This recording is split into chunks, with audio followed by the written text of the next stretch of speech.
Handstand scorpion.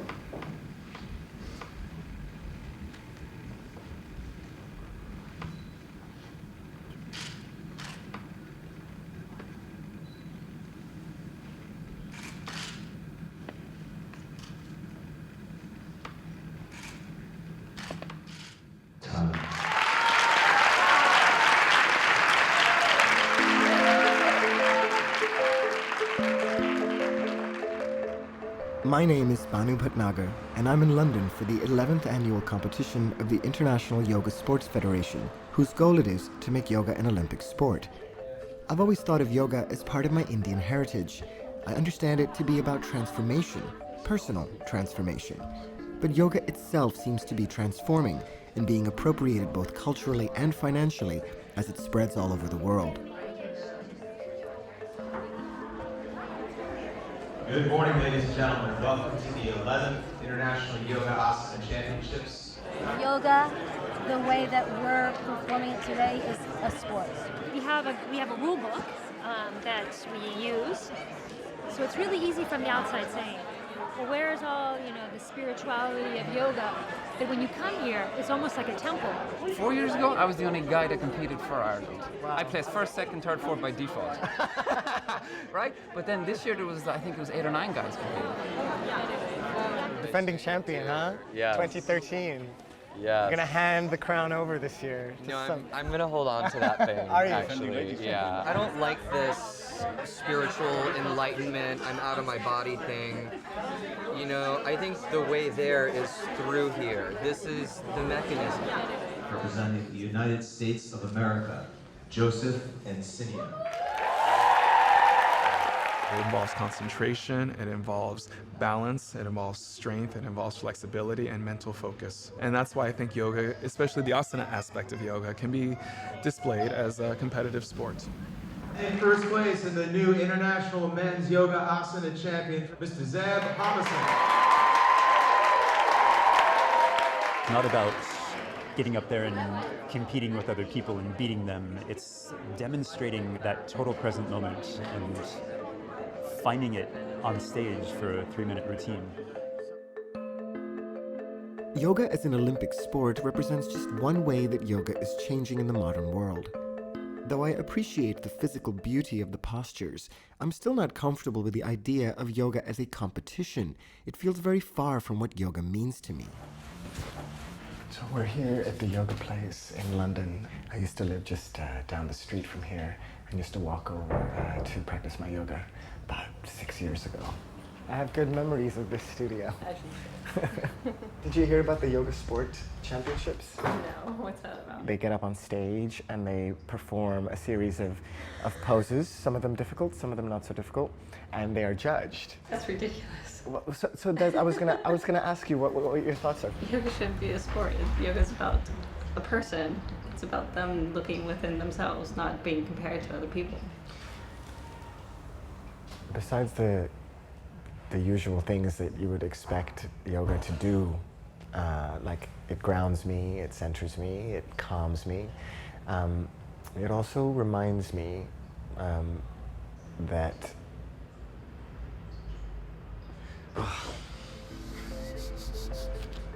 I'm trying to say something about that I'm not this center of the universe, but I am as well.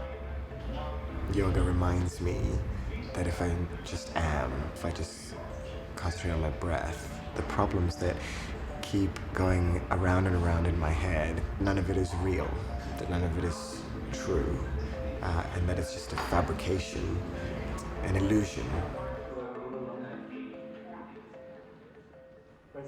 Until I was in my 20s, I had no interest in yoga. I came to it as a form of exercise. But as I got better at the physical postures known as asanas, I wanted to deepen my practice by learning more about yoga philosophy and learning how to meditate. I took a teacher training course in Thailand, and it was there that something occurred to me as I looked around the room at the other students. I was the only Indian. My instructor knew more about yoga and its Indian heritage than I did. I do consider myself a mix of East and West, born in Sweden and having lived in India as a teenager. But my yoga teacher training made me think about yoga in the modern world. How is it changing? Does it belong to India? Does it belong to anyone? And does it even matter? Right arm comes over into your half wild thing. I think of London as my second home, and it's exploding with trendy hybrid forms of yoga. One of them, boxing yoga, mixes traditional boxing moves with a yoga asana practice. We don't use any Sanskrit, and we make it very accessible for people to be able to take just the physical aspect of it if that's what they want, or just the focus training if that's what they want. So to the shoulders, it's kind of up, front, up, back. Voga is, well, voguing and yoga. Voguing originated back in the 80s on the drag ballroom scene, and I've fused the two together. It's a homage to voguing. It obviously isn't total yoga, it obviously isn't totally voguing. Kind of speed it up. I think we should all go out together tonight and then do a flash mob. Marcus Veda teaches rocket yoga. Rocket because, in the words of its San Francisco founder, it's yoga that gets you there faster. People are looking into more different forms of mind-body exercise and meditation, and yoga is just coming up and up and up because people realize it's good for the whole of you rather than just one aspect. Thank you for making it happen in the middle of London with everyone staring at you. Respect for carrying on through. I used to be a DJ for 10 years, and then everyone in every club, everybody's a DJ. And now I'm a yoga teacher, and everyone's a yoga teacher, and it's the 21st century version of DJing.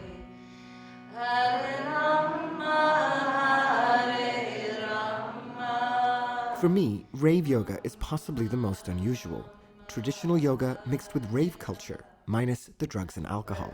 Nowadays, yoga is really about finding liberation or samadhi or bliss through your connection with others. So seeing the beauty in others, and that's really easy tonight because you look fantastic. Way forward to the front of the mat, good. Inhale, hook the arms, reach up, touch back, you got it. I think what we wanted to achieve with it is that we're building up, so it was very traditional vinyasa yoga, and then we sort of started to kind of get dancey with it, and then at the peak of it, in backbench, when you're feeling really open and energized, bring on the loud music, and then everyone goes crazy.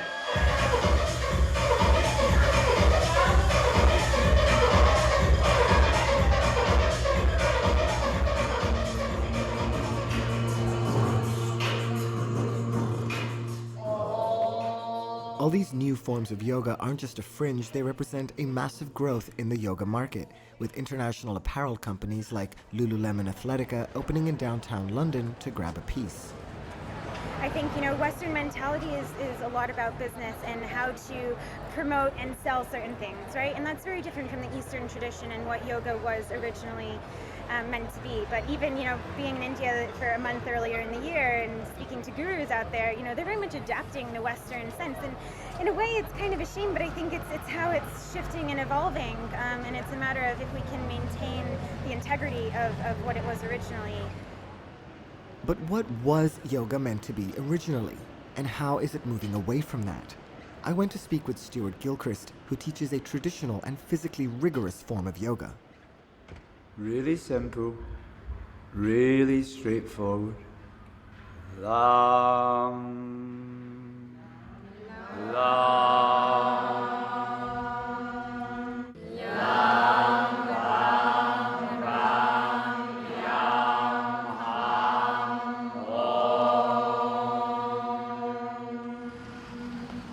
Yoga is about life.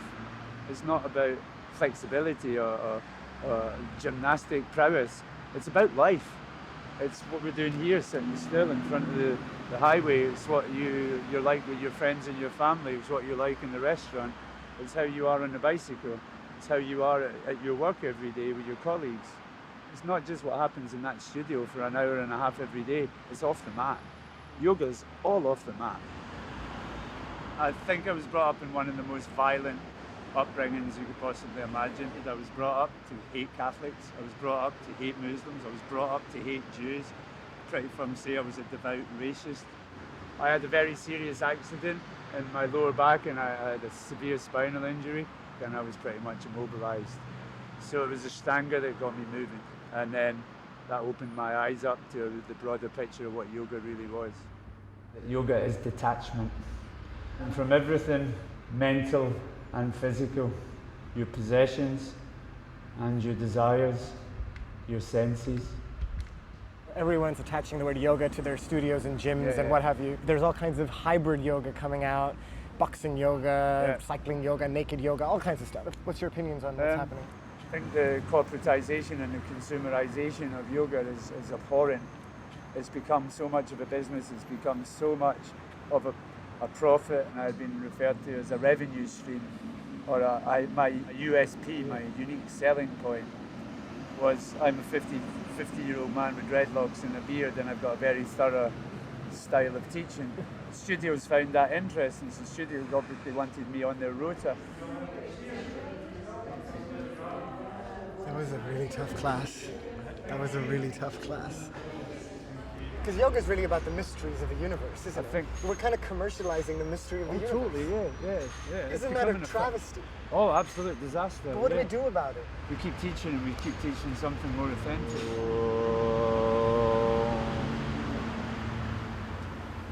I'm headed to the US, where yoga was first popularized in the West. It's one of the biggest yoga markets in the world. It's mainstream, fashionable, cool, glossy. It's, well, American. Hey, I'm Sarah Stiles, and I'm all about working hard and playing harder. I apply the same philosophy to doing yoga, staying toned, and looking good. I believe in making my own rules and injecting fun into everything I do. Tara Stiles is symbolic of the modern transformation of yoga in America. She's created her own form of yoga, Strala, and has marketing campaigns with the W Hotel and Reebok. Join me as we forget about being zen and start getting fabulous.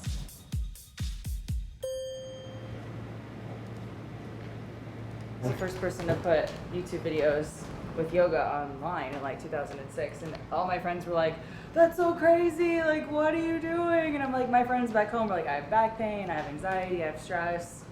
What do I do?" And I'm like, "Here's something you can do to help. Close your eyes, bring your palms together, bring your thumbs right up into your heartbeat here." The New York Times described you as a yoga rebel. They did. Do you see yourself as a yoga rebel? So the whole rebel yoga idea, I think, really came out of the rebelling against the fact that it has to be in Sanskrit, or it has to be super serious, or it has to be a certain way. But if you look at the approach of what we are doing, it doesn't look rebellious. It looks very simple and soft, and it's all about ease and finding what works for you, and it's very soft. Okay, push down big, inhale up to your high lunge. And as you exhale, twist around your right side here, let your arms open nice and wide. You're quoted as saying, "Why be zen when you can be fabulous?" Is that correct? Is that a correct quote?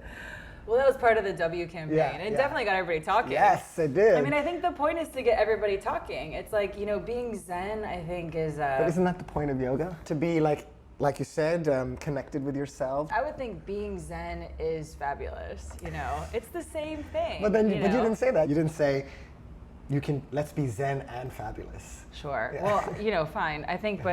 I think it's changing the perception and speaking to the people that have had abuse from the yoga community. It's like, oh, you went in and they said, "You're not zen today. Let me put a blanket over you." I mean, people have been like humiliated by the yoga community. So do you think there's a little bit of sense in the yoga industry of sort of holier than thou? Oh, hell yeah. Yeah. I'm not going to sit around and like complain about it forever. I just think it's more important to, help people to feel better. Like, so your thing is like stripping out, I don't know, the Sanskrit, the Indianness, the spirituality maybe, I don't know, like, is that true? I mean, how would you? Well, I took the name yoga out of my company a couple years ago, nobody noticed. So it's just Strala. Yeah. But you teach yoga. Sure. So why did you take it out? I think it's a new definition, it's an evolution of yoga, I mean, who are we really answering to? Who are we ultimately answering to? India? Ancient yogis? Can India still claim yoga as its modern cultural heritage? Sheetal Shah of the Hindu American Foundation seems to think so. In 2010, they launched a takeback yoga campaign to raise awareness about yoga's roots. When you walked in, this is obviously Patabi Joyce, who is considered, the father of Ashtanga.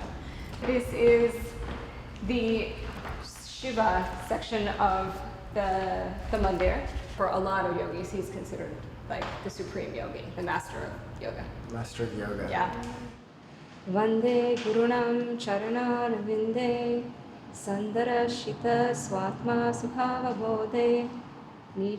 Why does it matter that people should recognize yoga as a Hindu practice? Is that a fair thing to say? I like the term rooted in Hindu thought, because when you say it's a Hindu practice, it gives the impression that people have to convert. Your average person thinks of Hinduism as caste, cows, and karma, and they have multiple arms and multiple heads. What yoga espouses is this pluralistic view, that anybody can do it. The same way that Hinduism has this pluralistic view of anybody can reach divine. What's happened is that people have forgotten that yoga means much more than just exercise. We have seen so many manifestations, I guess, of yoga, and we're seeing it in the kind of society we live in now. When does something stop becoming yoga? I think that a lot of the new forms of yoga, they're not yoga. America is great at taking what it likes from different cultures and then just making it its own. And I feel like that's a little bit of what's happened with yoga. It's kind of made it into its own version of yoga. So who owns yoga? Nobody owns yoga. Yoga is for everyone. But with Hindu roots? It is definitely rooted in Hindu philosophy. I'm just confused, because I'm a Hindu. I'm a Hindu by name and because of the way I was raised, and I believe in, the general teachings of Hinduism, but I'm a very open-minded individual. But I can understand what Sheetal was saying. I really understood it, that a lot of what yoga teaches us is what Hinduism teaches us. They're the same thing.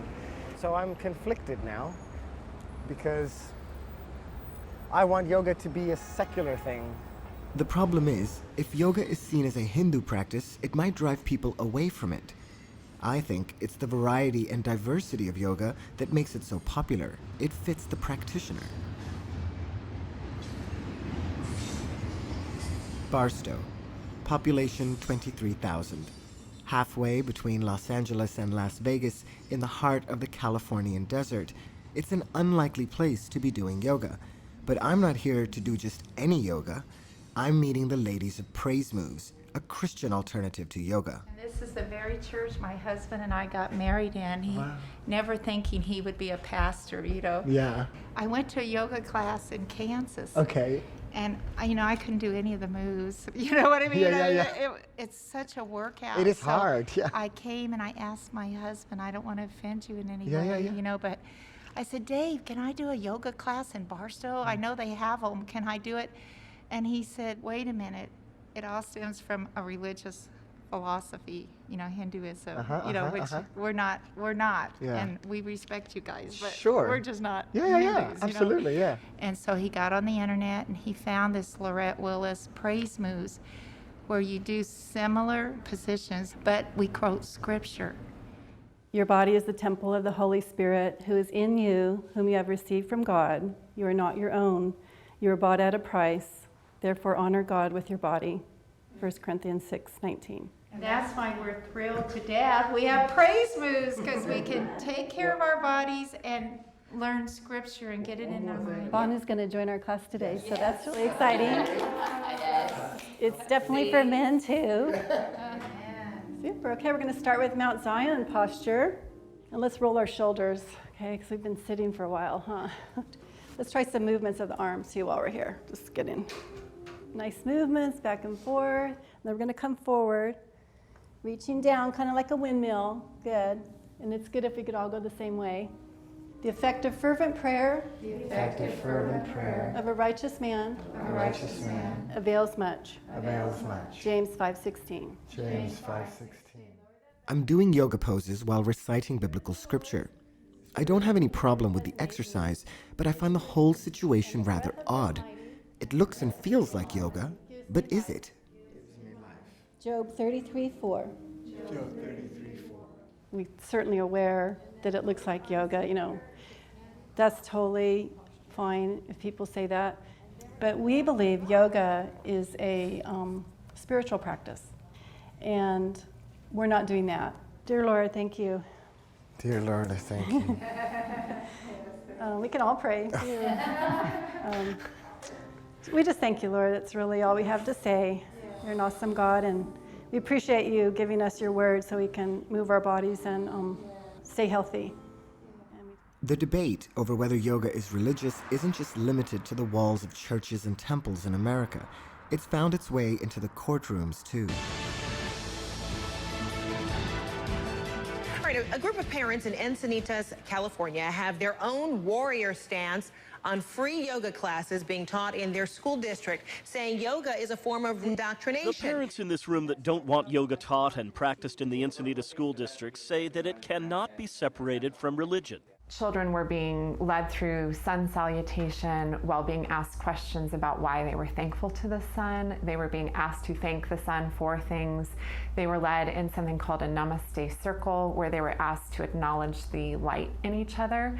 And what I found was that they were not at all talking just about exercise. They were talking about teaching children life skills based in yogic philosophy. That's almost a direct quote. Yoga philosophy is a very specifically religious philosophy. The big story here is that America has been sold a lie. Yoga is being marketed deceptively. Dean Broyles is a lawyer who represented the parents in their lawsuit against the Encinitas school district. Americans started to say, oh, I can adopt this as exercise because we like to be healthy. And they think that by removing the meditation and the Sanskrit terms, that suddenly transforms yoga into a non-religious practice. But social science research has proven that just doing the poses and just doing yoga breathing is enough to cause spiritual transformation. So have you ever done yoga before? By accident. Actually, How is that possible to do that by accident? Well, it was just two moves, I think, in a P90 video.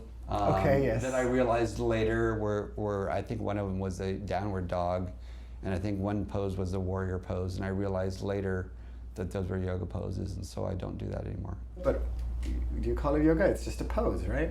Is it going to take you away from God to do that pose once in a while? I'm not going to find that out because I've stopped doing it. But if you asked Hindus in India if yoga is religious, what do you think they would tell you? I think you'd get a mixture of answers, to be honest with you. Well, I think the vast majority would say yes, it is. Children all over Encinitas are spontaneously at birthday parties, playgrounds, at weekdays and weekends, getting into the lotus position, putting their hands in the jhana mudra, and meditating. It seems to me that Dean Broyles and the Encinitas school case is part of a larger culture war in America, and it's hard for me to see yoga dragged into that battle. Back in LA, my friend Karen invited me to her neighbor's 4th of July party, and I suspect Dean would have had a problem with what was going on there. It's my first July 4th in America, and I couldn't ask for anything better. It's like proper Americana, and there's kids doing yoga. It's great. Bridge. Amazing. I think kids are the ultimate yogis. Living in the moment, as children do. So I think we can learn a lot from kids.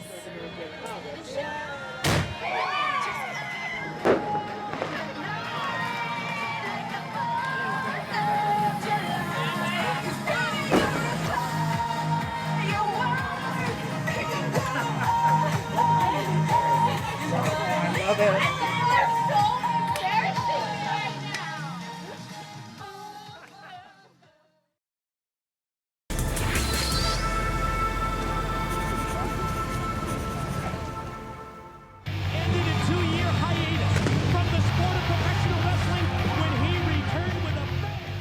Diamond Dallas Page is a former WWF wrestler, and he's created his own brand of yoga, DDP Yoga. Flexibility is one thing. Core strength is a whole nother animal. 1, 2. Focus on your breath and lock it out. DDP Yoga, baby. It ain't your mama's yoga.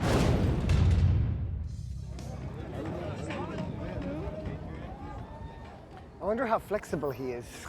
How are you, man? Good to meet you, finally. Same. Very good to meet you. What's your first name? Banu. Banu? Yes. Like Banu, but Banu. Yes, exactly. How are you? I'm a guy who wouldn't be caught dead doing yoga the first 42 years of my life, with the guys that I was brought up with. And yeah, what was it seen as, like, pansy or kind of? Yeah, that and feminine. And it's so far from the truth, but I wasn't gonna do it until I blew my back out. I just signed a multi-million-dollar 3-year deal. Wow. So I'll try anything at that point. So then I started to figure out, okay, well, let me see, if I flex here and I pull here and I just start pulling, just like I'm engaging, just like I'm curling. Look at my heart rate right now. 115, 116, just pulling them. But I'm also flexing my quads, flexing my glutes. I'm gonna pull you in, help you feel better, and then you're gonna wanna do more. And then you're gonna get excited. What's up, bro? Hey, there we go. Bang! That's what DDP Yoga is. At any level, anyone can do this. And I take all the spiritual stuff out of it. I call spiritual mumbo jumbo. Not that there's anything wrong with that. It just, it doesn't just not work. for you. Doesn't work with my people. Inhale. Touchdown. I developed this for guys originally. Exhale. Up real low for 5, 4, can't hear you. 3, 2, 1. And hold. Take it up. Count it back. 5, 4, 3, 2, 1, fold it. All the yogis are over there all doing all their different kind of yoga. Cool. Few of them are gonna come over here though, because they're gonna love the energy of that. Like I would, if I saw someone doing what I was doing, I'd come over here, because obviously I want to be a part of that. Make some noise. Attention. At ease. I made a lot of money in professional wrestling, really towards the end of my career. I didn't make any in the beginning for years. But DDP Yoga has already doubled everything I made there. I'm not trying to change yoga in any way. I'm trying to change the way people look at the word yoga. That's it. It ain't your mama's yoga.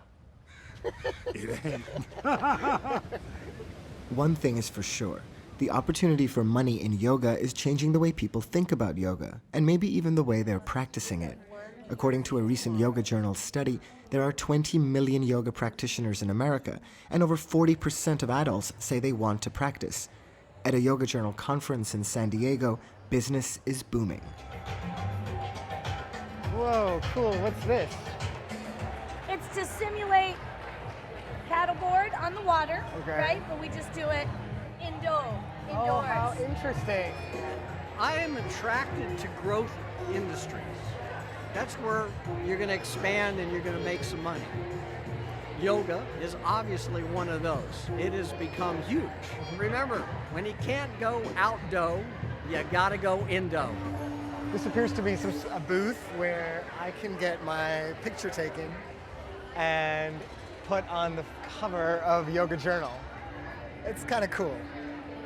And when I came here, I was like, whoa, there's a lot of people. It's just a little bit, too much. But now I'm like a kid in a candy store.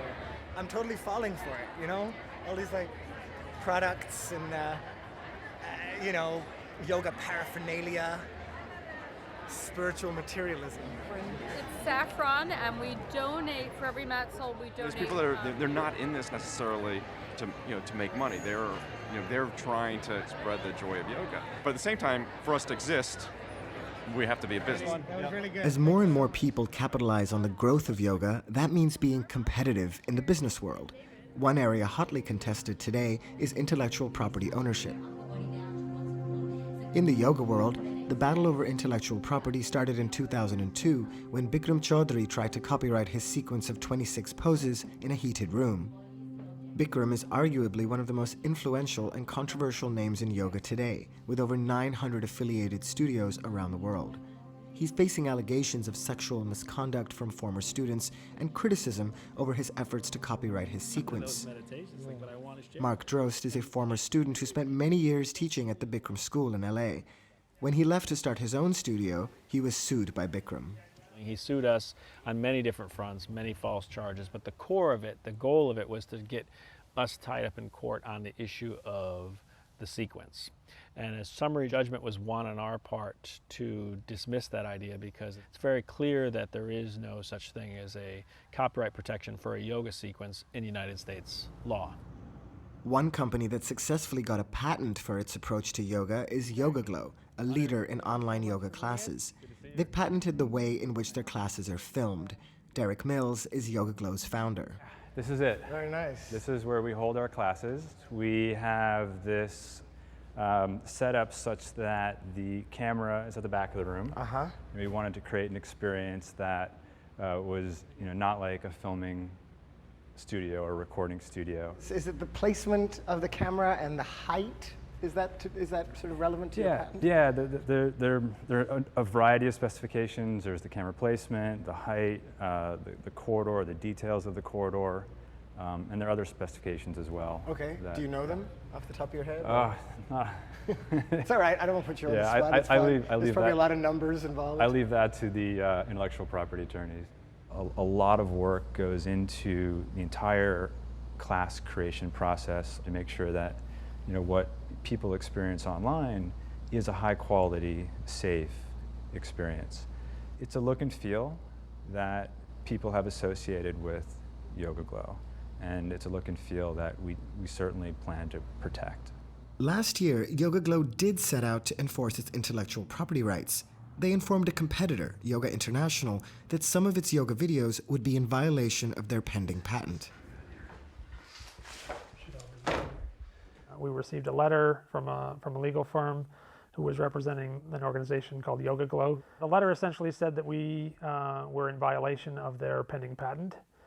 It has come to our attention that Yoga International operates the website yogainternational.com, which streams online fitness classes that mimics the method and technique set forth in Yoga Glow's U.S. patent application, which is enclosed for your reference. The patent is pretty straightforward. I mean, they've patented putting a camera in the back of a yoga classroom, having an aisle down the center, which seems fairly obvious because without an aisle you wouldn't be able to see the teacher, and pressing play. And that doesn't seem to a lot of people like a particularly novel idea or something that's really worthy of an invention, which is what patents are for, protecting intellectual property rights of inventors.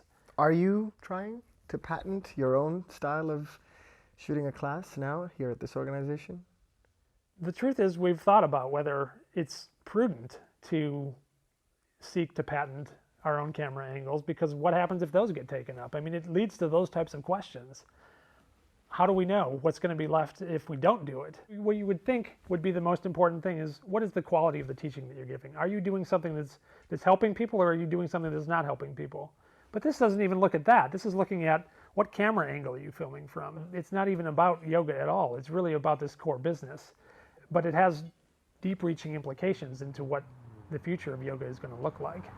Yoga Glow has an impressive repertoire of classes and teachers, but owning a camera angle and stopping others from filming a certain way seems to me like it could prevent people from sharing yoga. And besides, people have been filming yoga this way for more than 20 years. I showed Derek a video of Patabi Joyce teaching yoga. That video was shot in 1993.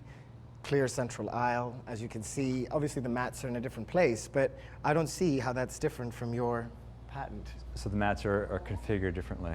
Well, they are configured differently, but so basically what you're telling me is the difference is the configuration of your mats? Correct. With the mats facing, forward and, in parallel to the corridor, you are transformed, you're taken into the studio with real students. There may be other differences relative to But you can understand people saying, how is that an invention? Can you understand how people would ask that question? I would encourage you to go look at the specifications of the patent, because there are a variety of them. A few weeks after filming this interview, Derek published a blog post saying that Yoga Glow has forfeited its patent. However, he says they will continue to protect the look and feel of their online classes, which to me sounds like just another approach to owning yoga.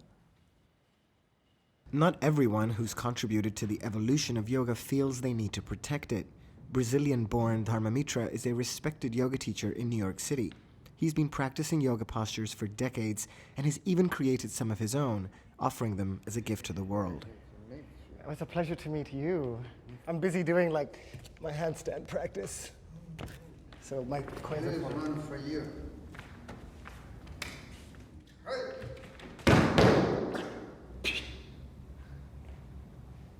Got it? Uh-huh.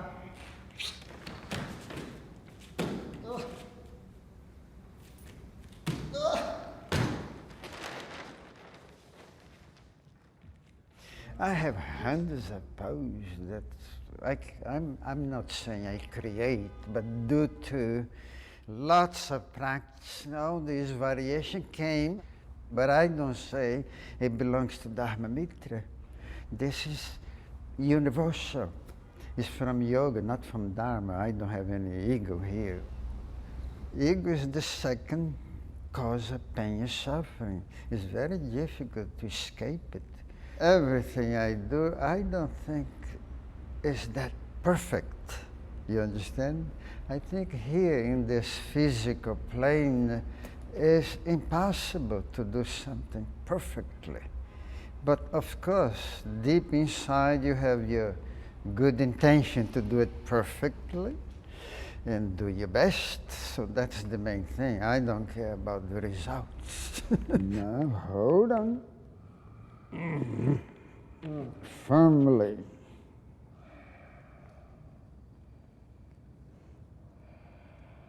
Did you go to study in India, or where did you, who do you consider? I never been in India in my life. What's the point? I love one day to see all these holy places, but there is a point in yoga when you find something inside. The India is inside you. All right, the lion. Yeah, the lion. 1, 2, and... I was heading to India, to the roots of yoga. Before going, I spent an afternoon with Sharon Gannon and David Life at their home in upstate New York. We're looking for a cat totem, so we've been told. There.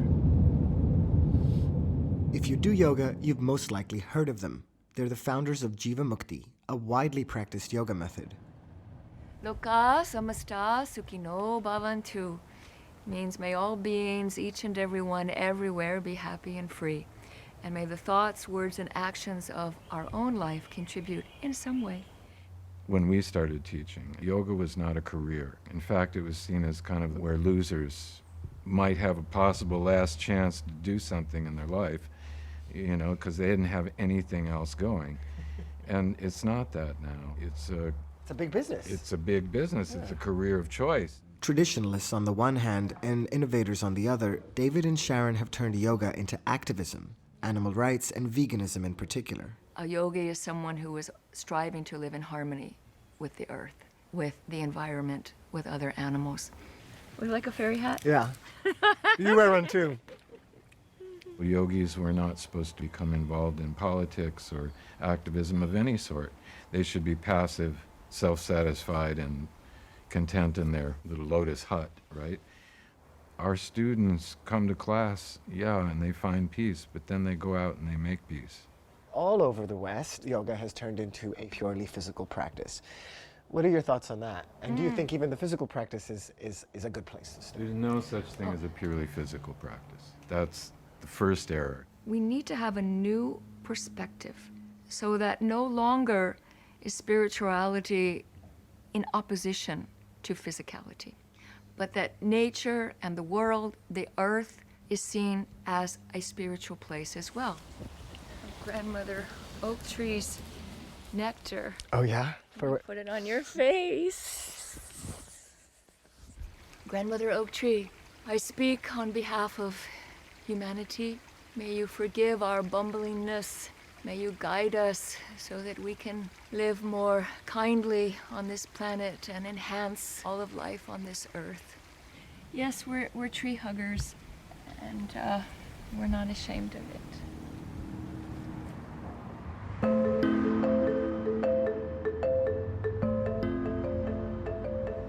For many in the yoga community, India isn't just a country. It's a place to find yourself, to find wisdom, the birthplace of yoga. For me, India is all of those things and a part of my heritage. You would think yoga has always been popular in India, but like in the West, yoga has experienced a resurgence in recent years, and no one epitomizes that revival more than Swami Ramdev. He's a household name, and his yoga is a political one.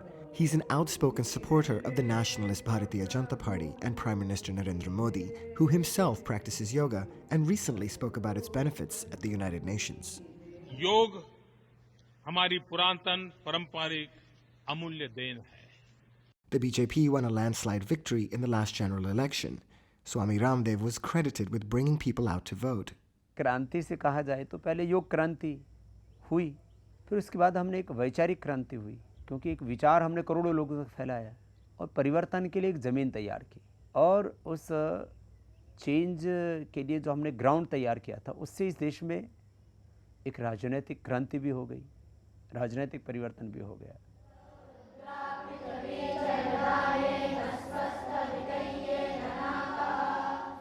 But yoga is facing the same political battles in India as in America. The Supreme Court in India is now considering whether yoga is secular and should be taught in schools. Swami Ramdev thinks it should. योग से हानि क्या है? योग से हानि कोई भी नहीं है, और योग से किसी का मजहब नहीं बदलता। तो योग 100% सेक्युलर है, और इस सेक्युलर प्रैक्टिस को करने में आपत्ति क्या है? The battle isn't only over the secular nature of yoga, it's also about national heritage. In response to US copyright claims, the Indian government has taken steps to create a traditional knowledge database of yoga poses to prevent anyone from trying to own yoga. Yoga के ऊपर किसी का copyright नहीं हो सकता। ये किसी की बपौती नहीं है, किसी की जागीर नहीं है, तो ऋषियों का है, और ये सबके कल्याण के लिए है। योग में किसी भी प्रकार से पेटेंट का प्रोसेस, योग में किसी भी तरह की रॉयल्टी, स्वामित्व, उसको अपना कहना, ये अज्ञानता है, ये धूर्तता है, ये नीचता है, और ये अमानवीयता है, और ये योग के सिद्धांतों के खिलाफ है। Swami Ramdev has shown that yoga can bring about political change, but I'm concerned that politics can change yoga too, and that using yoga in politics could be just another way that people try to own it. I've come to southern India to meet Sadhguru Jaggi Vasudev, who describes himself as a mystic and yogi and has followers around the world. Yoga Yoga Yogeshwaraya. I'm drawn to Sadhguru. He appeals to the young and urban middle classes of India. He speaks their language. He speaks to me. During the festival of Guru Purnima, Sadhguru unveils a new statue of Shiva, also known as the Adi Yogi, the first ever yogi. The whole system of Hatha Yoga is just this, to bring your system to a certain level of symmetry, where it is a certain geometric perfection to you that if you sit or stand here, everything is at ease.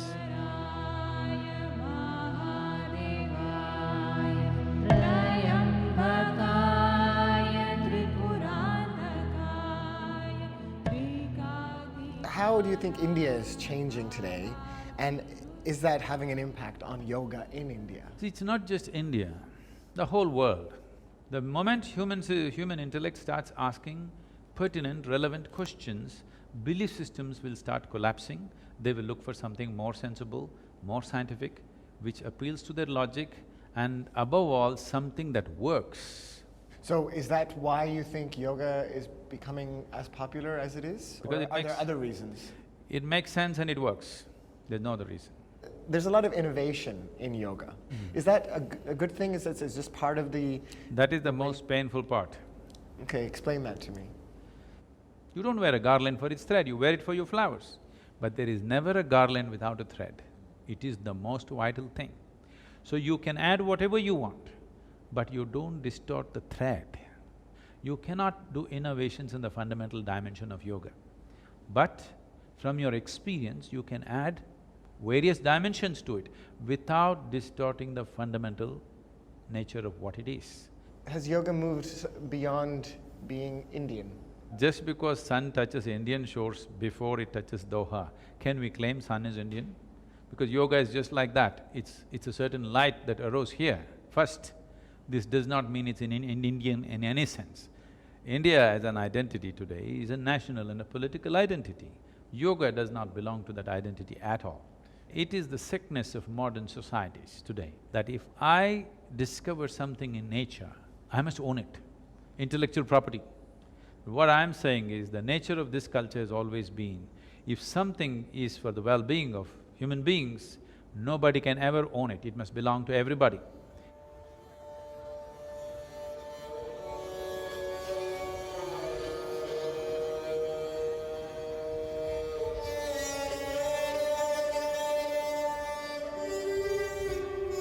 I agree with Sadhguru.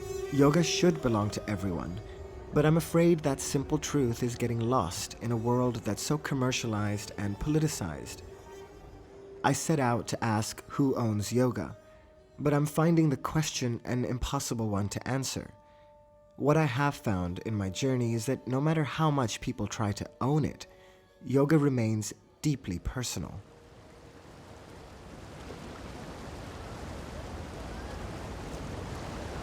Yoga is all about intention. It doesn't matter whether you can stand on your head or you can do a handstand or something like that. It's the intention that you come with to the mat. And so the intention that you come with to the Ganges or any other place of faith or pilgrimage is a beautiful thing.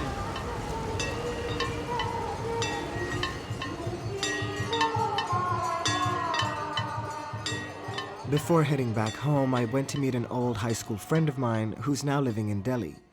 Amit and I both practice yoga, but we've had very different journeys.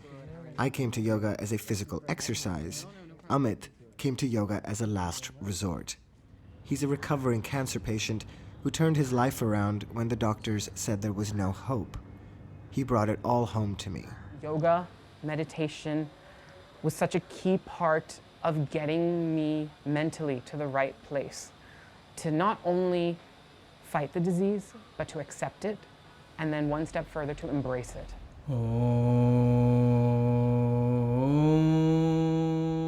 I'm here, I'm a product of having tried so many different things and finding the right combination that worked for me.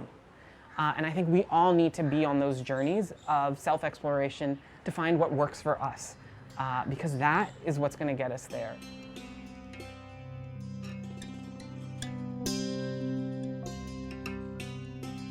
I'm back in Doha, back to my life, working in a fast-paced newsroom and teaching yoga.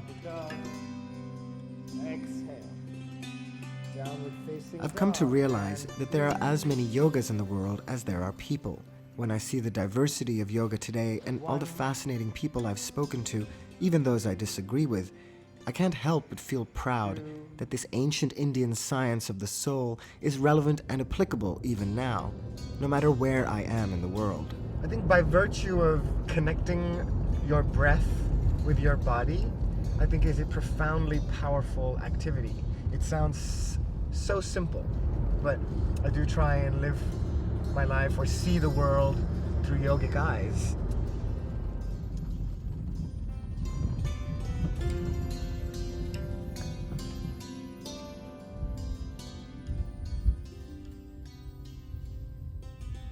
And I kind of feel like my own life could be a metaphor for what's happening to yoga. Indian but not Indian. Spiritual but not religious. And on that point, I feel that yoga has become a more spiritual undertaking for me, more so than before.